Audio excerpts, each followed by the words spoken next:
What is up, you guys, and welcome back to my channel. I'm Danielle if you have not met me already. Also, if you see lights flickering, my vanity likes to do this thing where it just like acts up sometimes. And on top of that, it's literally 10 o'clock at night, so if I look sweaty, it's because I am. Anyways, in one of my Vlogmas episodes, I was talking about the fact that I had made a pact with myself to go to at least one show or festival each month for the entire year of 2022. I had actually accomplished that. I thought as a fun little recap video, I would go down to memory lane and review with you guys each show and festival that I had attended last year. Also, if you're new here, don't forget to subscribe and check out all of my Vlogmas episodes if you guys aren't already caught up, because that will pretty much get you like right on track with what has been going on with me. And the reason why I say that is because what I'm about to say now will kind of like stem, like you guys will understand a little bit more if you watch the Vlogmas episodes. Despite the fact that I'm super grateful that I had the opportunity to attend as much as possible last year, I do feel like in this new year, I am definitely craving a little bit of a break. I'm still going to be attending things here and there, but this year is going to be a lot different in the sense that I just prefer to save some money, like a lot of big girl shit that I want to get to. With that said, I still know how to party, don't get me wrong, and given all of the events that I had attended, I mean, I did some shit, okay? I did a lot of stuff. So I have a list of like, oh, I'm so blown out, I'm so sorry, but like, it's so dark in this house always, so I have to use my vanity lights. But anyways, I had recorded each show that I attended down in my notes. So basically the way that I did it is I just broke it up with the months, and then I wrote the event, and then I wrote where it was taking place or what venue it was at, basically. Starting off in January, I rang in the new year at Hijinx in Philly. Hijinx was a special event, festival. Do we call it a festival? I don't know if we call it a festival. I call it more so an event, but it was really special in the sense that I was able to go and spend time with some of my most favorite people. However, in terms of the music, I don't think I was that impressed. And the lineup was like okay. I do remember there was a back-to-back that we all collectively thought was terrible. As far as my overall rating of Hijinx, I would probably give it like a 6. I did not go this past year to ring in the new year. I just stayed very local. It would take like a really, really fire lineup for me to want to go again. However, with that said, if like all the stars are aligned and all my like favorite homies are all going, then I definitely would feel inclined to go again, because that's mostly why I went for 2022. And next, we went to Zeds at Echo Stage. I had only, still to this day, honestly, have only seen a handful of times, which is crazy. I like literally love Zeds, and they were #1 on my Spotify Wrapped. So like why I've only seen them a handful of times, I don't know. But that show was stellar. Honestly, I think that might be why they were #1 on my Spotify Wrapped for 2022, because that show in general was so good. They were doing their Deadbeats tour and it was fantastic. Also, sorry if you can hear Elvis walking around. He likes to monitor the house sometimes. Zed played at Echo Stage, which Echo Stage is not necessarily my favorite venue, but the vibes were so good. Once again, it was with a bunch of my friends. I mean, obviously set and setting play a huge part, but I just feel like in terms of energy that every single one of my friends had, everyone was in a good mood. And also, not to mention, we all split a hotel, which we don't always do, but I feel like that changes the vibe so much. Like everyone feels more inclined and more safer to party. The next show in January was Essex at Flash, and that was actually my first time seeing Essex. I did later on see Essex at Yonderville. The music sounds really, really good there. Also, not to mention that Flash just has a stellar sound system. In terms of Flash venue-wise, that was my first time ever attending. I don't know. I don't like Flash. I went to a couple different shows after that, and I don't know why. I just feel like Flash is like a very pretentious club. I don't know. And in February, all I did was subtronics at Echo Stage. And I would say in terms of the crowd level, not as good as Zeds, but subtronics, that was during his Fractals tour, and he put on an amazing set. I just think overall I wasn't feeling the crowd energy so much. I would give his set probably like a 9 out of 10. Then for March, we did so much in March. March was probably one of the busiest show months ever for me. We started off with Bunk Buddha at the 8x10. I honestly don't even remember who that is. I know Will wanted to do that. Back in the day, Will had lived right near the 8x10 venue, so we would just go to random shows.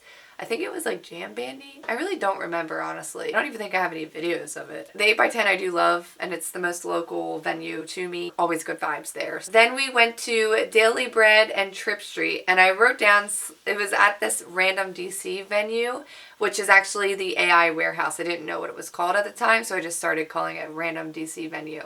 But that venue actually wound up being my favorite, which we had just gone to see Troy Boy there. And if you watch that vlog, you guys will see that that is actually no longer going to be a venue. So I'm really sad about that because it wound up being my favorite DC venue. Overall, Daily Bread and Trip Street an A+. And the fact that that was my first time at the AI warehouse, I was very impressed. I don't think that many like US venues offer the opportunity to have the stage like in the middle of the crowd. It gives me very UK vibes. Like I feel like that's not something that we really experience here in America. I really felt like I was experiencing like an underground rave. We went for Will's birthday. It was like his birthday celebration, so he was hype and that was fun. Next, we went to Zingara and Subdocta at Soundcheck. You guys will notice a theme with me and the DC venues. I really am not so much a fan of them. Soundcheck being another one. I like the artists that play at Soundcheck. It's very much like Echo Stage. Like the crowd's not always there. Like, you know what I mean? They're not always like good. Actually, at this show, Zingara and Subdocta, this girl literally was like, excuse me, can you move? Because I'm trying to headbang. And I was like, what the fuck, bitch?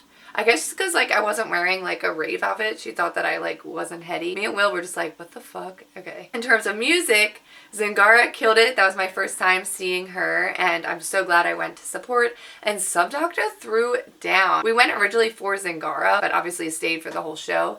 And Subdocta was like, he was throwing some wonky bass madness. So on any of the lineups for 2023 in terms of festivals and stuff, I think I'm going to make it a point to go see Subdocta. I don't think I'm going to miss that. I know I've seen him a couple times, but for whatever reason at Soundcheck, he was A+. The next one we went to was Liquid Stranger at the Fillmore in Philly. Let me talk about Liquid Stranger. Every set in 2022 that I saw of Liquid Stranger was mind-blowing every time. And I have seen this man, so he's probably up there in like my most seen DJs, and he never disappoints. I swear to God. I don't know how he does it, but he knows the crowd that he is catering to, and he delivers the juice, okay? All of that liquid. When I tell you all my friends were dancing, we were all dancing, okay? All my friends were getting jiggy with it. Definitely a great show. And I do actually like the Fillmore, although one complaint about this venue, that when you want to drink, you have to stay in like this little area. Like, no, fuck that. No. And then the last thing that I closed up with in March of 2022 was Manic Focus at Flash. I saw Manic Focus twice this year. I remember it gets so bad. I was at Flash, and y'all know how I feel about Flash, and I still felt that way at Manic Focus, although Manic Focus threw a wonderful bass, very bassy. If I had to remember what that set was, I think it was very experimental bass. Whereas the one that I saw for New Year's was like his live set, which was also just as good. I was really impressed with both of them. Manic Focus is definitely on my list of like favorite artists. In April, I just wrote down first Saturday a bunch of D&B sets, and this was at Metropolis DC. So basically this was some sort of event hosted where just like a bunch of local DJs got together and just like jammed out. We had gone because our friend Sophia was going to live paint there, so we went to go support them. I didn't really know who I was getting into. I didn't know anyone on the lineup, but someone dropped a Stranger Things mix and I was hooked. I remember I was like, I have to get up there. I have to start dancing. I actually really liked that venue. It was like a Chinese restaurant, and then when you went up the stairs, it was like a venue. So whatever that is, but I really liked it. I thought very highly of it. Then we went to On Hell at Graffiti Warehouse. That was also my first time ever going to Graffiti Warehouse. Even though it's in Baltimore, don't think that they have, whoa, is it gonna stop or... Stop it. Okay, I turned it down a little bit, which actually was not a bad idea because I was very washed out. Sorry about the flickering. Where was I? On Hell at Graffiti Warehouse. I had never been to Graffiti Warehouse before because I don't think that they always host events there. This was like a very intimate little show that all my friends were going to, so I figured I would check it out. I honestly didn't even know who On Hell was, and I just remember all my friends like, oh, On Hell's playing? On Hell? I'm like, I've never even heard of On Hell before. Honestly, the music was like subpar for me, but the venue is really cool. In May, I was super busy with work. I'm not so much focused on music, unfortunately, but Will and I did actually have the opportunity to go see Disclosure at the Anthem. I sound so negative when I say this, but I did not like it. I don't like the Anthem, and I don't like Disclosure. In terms of the Anthem, it's not necessarily a homey type crowd or a homey type environment. Like, I almost feel like Echo Stage is more homey than the Anthem is. Didn't like the music. I don't think that they played anything that I even knew. I mean, maybe it was my fault because usually I will like study up on an artist a little bit when I have an upcoming show, and I didn't really study up on them, but I didn't think that I had to because they're kind of like radio. I didn't like it. So after that, we're into the month of June. June, once again, another busy month for hair. So all I wound up doing was mochakk at the AI warehouse. I am so blessed that I went to this. Like, Will was like, let's go, let's go, let's go. So it was just Will and I. It wasn't like all a friend fest. It was just him and I. I actually vlogged it if you guys want to watch it. The man threw down. Like, what the hell? I don't always listen to house, you know what I mean? In terms of mochakk, I didn't even really know what I was getting into. So good, you guys. He doesn't live in the United States, but if he ever does come back, definitely go. Also, not to mention the warehouse vibes of like everyone standing around listening to disco. That's what I'm here for. That's what I want more of in 2023. Okay, so July was a pretty big time for me in terms of it being festival season. First one that I had gone to, besides hijinx if that counts, is Yonderville, and that's in Marvin's Mountaintop, West Virginia. I want to go back to Yonderville, honestly. Like, all said and done, Yonderville is probably my favorite festival for 2022. I loved how it was such a homey fest. Like, I would literally be like, where is so-and-so? I would have service, I could text them, and they would, like, I turn around and they'd be there. Like, I loved that. I love that you can bring in your own alcohol. Just bring it in to go listen to music. In terms of music style, Yonderville is probably my go-to. Experimental bass, I think, is my favorite type of subgenre. I thought every single artist was so good. Liquid Stranger, I don't know why I always like expect him to be anything less, because he always throws down. He went so hard that someone literally tried to crawl on stage and be with him. That's how fucking good he is. Rekno became another favorite because I had seen Rekno previously for the first time at hijinx, but for some reason, being in the fields of the mountains and just like being fully immersed with Rekno, one of the best sets ever. Of the Trees set during Yonderville was like part of the reason why I became obsessed with Up the Trees for the rest of the time. Truly good artists, like truly good music. And after that, we had gone to Sam Binga at the 8x10, and in parentheses I put David Show. My good friends Chris and David, they're a couple and they also DJ together. This one was David's first 8x10 show, which was really, really special. Of course, if any of my friends get on any lineups, I'm definitely going to go. Later that month, Will and I had gone back to the 8x10 for a Grateful Dead tribute band. So both, I don't know if I said this or not, but Sam Binga, like David Show, was at 8x10, and then Grateful Dead tribute band was also at 8x10. And in August, I started the month off with Moonrise, which is at Pimlico Racecourse.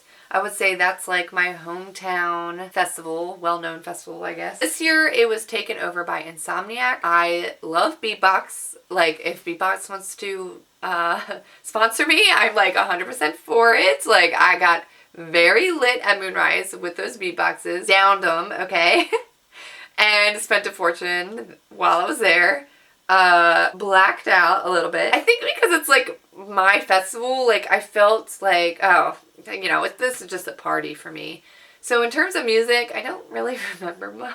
Based on the first day, was it? Or maybe it was the second day. But I do know my favorite set was Dimensions. When I tell you everybody was dancing, I mean every person was dancing. And I think I have like one of my favorite clips ever my sister took of me and like all my friends. If I can find it, I'll post it here so you guys can see how awesome it was. Then after that, we went to Delta Heavy at Soundstage, which Soundstage right now is probably my favorite venue. It was the AI Warehouse, but no longer. And Delta Heavy is not from around here. I think they're from London, England. I don't know. Drum and bass in my face. That's all I gotta say. Once again, another experience where you look around and you just see I'm talking everybody dance. And then we ended August with Secret Dreams at Legend Valley, Ohio. I want to say that Secret Dreams was like a good festival, but honestly, I mean, it was. I want to say it was. I don't think it was my favorite festival. If you are inquiring about that festival, I think that you should go. It was a wonderful experience, but I don't think I'm gonna go again. That was my first tipper set though, and that was amazing. Jade Cicada was probably my favorite set, and spending that time with my boyfriend was wonderful. I finally got to camp with him, and I just wanted to like just nestle up with him the whole weekend. I also got to spend a lot of time with his friends too, which I don't always get to see. So that was important to me, and overall, I would say in terms of all my friends being there, that was like really special, but I don't know if I would return. Okay, now we're moving on to September. For the first person that I saw in September at the AI Warehouse was Claude Baby Von Stroke. So good. I'm telling you, every set I've seen at that warehouse has been so good. I've seen Claude before many a time, but for whatever reason, like that like disco type of esque scene I'm all about. And then we had seen Thought Process at the 8x10, which that set I really liked. Thought Process, I think, also played for New Year's, and I didn't like his set that much then as I did for this one in September. Now into October. The first one we did was Smith and G Space at Soundstage, which this show, Emily and I were like hemming and hawing on if we even wanted to go. We finally did wind up going. I'm glad that we went, because I don't think I had seen Smith prior, and Smith was really, really good. I wasn't that impressed with G-Space. I honestly don't even know if I've seen G-Space prior to that. And then I put down random event at the Crown, because I don't remember who was playing. I think it was another situation like that one time where we went at that Chinese restaurant in DC. But this is at the Crown in Baltimore, which this is my first time attending that venue too. Like, where have I been? I don't know. Really good music. There was not many people there though, and not that that makes a difference. We had like a lot of space to dance, which was nice, and do our flow toys, but kind of unmemorable. And the music style, I can't quite remember or tell you guys who or what was playing. We took these sick photos here, which I'll like leave here. I got that out of it at least. Then we did Liney at the 8x10. Liney, who was playing for Halloween. Very good set, very good show. I got a little lit for Halloween. Accidentally. It was a Monday night too. Like, who am I? For November, I didn't do too much right off the bat. But then for Thanksgiving Eve, we had gone to Nightmare. Nightmare had his Dreamverse tour at Echo Stage. It was Nightmare, Hole, and Barely Alive. I didn't like this set. I didn't like this whole show very much, to be honest. Hole was pretty good. I didn't like Barely Alive. Nightmare is thrown the fuck down sometimes, so I was like not expecting it to be so millennium-ish. The next one I just wrote down Emily's friends playing at a distillery in Rockville, and I don't know any of their names, but it was just once again another like local DJ type event, and I actually really enjoyed it. It was like at this little distillery, like local distillery, and I loved the vibes in there. Someone just set up their random speakers. I felt like all the DJs were really cool, and I felt like the people who were there were obviously like just friends of friends and stuff, but everyone was like really chill, and that was the type of crowd that I felt very included in. Sometimes I'll go to places and feel like excluded or just like, you know, not involved, I guess, but everyone there was like so nice. I hope to run into them again actually at like future shows. Ending the whole year of 2023 in December, starting off with Troy Boy at the AI Warehouse. I kept saying for so long, all the shows just weren't hitting it the way that I wish they were. That magic, that sparkle that I used to have, like I just felt like everything kind of started to feel like a drag, and none of the music was like turning into the stuff that I like wanted to hear. I don't know. Maybe I've been drinking too much too, honestly. I think that does play a big part. But yeah, basically for Troy Boy, I was pretty sober and the music was amazing. And next was Ultra Sloth, which was also Carissa and David's show. They had played together. They did so amazing. I'm so proud of them. I took so many videos and like I made my whole vlog of that, like basically just them, because like I hope that they can look back at this content forever and just know that that was like such a big deal for them. And then on top of that, opening up for Ultra Sloth, that was so amazing. Ultra Sloth and Chris Carnes were so good. Oh my god, that was like my first time really seeing record scratching. Like I might have seen it before, but I didn't actually like see it. So watching from like down below them record scratch, and it was so sick. Now they're like my favorite DJs too, honestly. I was like obsessed with that. So to ring in the new year, we went to Manic Focus's live set at Soundstage. He threw down, I think it was Thought Process and someone else that I can't remember. If I remember it while I'm editing, I'll leave it here. But the first person that went on was really good. And like Thought Process set, he was after Manic Focus. Manic Focus's set was top tier. And then our friend Rachel actually ended the night. She played a really good banger set too. It was like 3 a.m. so we stayed a little bit, but then I decided I couldn't hang anymore. Mama's getting old. So all in all, that was actually a great show to ring in the new year with. I got to spend it with my sister actually. My sister went, my boyfriend went, and then Emily and Ian, pretty much all my homies. Actually, everywhere I turned, I saw someone that I knew and like I love. So it was a really amazing time. But that concludes my year in review. I hope that you guys enjoyed this. Give this video a thumbs up if you like this type of content. Don't forget to check out Vlogmas if you have not already. It will get you pretty much all up to date about my life and where I am going from here for the new year. Looking forward to all of the new things that I am about to endure with myself and with you guys and with all my friends and everyone else. I think that's all. Is that it? I think so. Thanks for letting me talk your guys' ear off, and I will see you guys in my next video. Bye guys!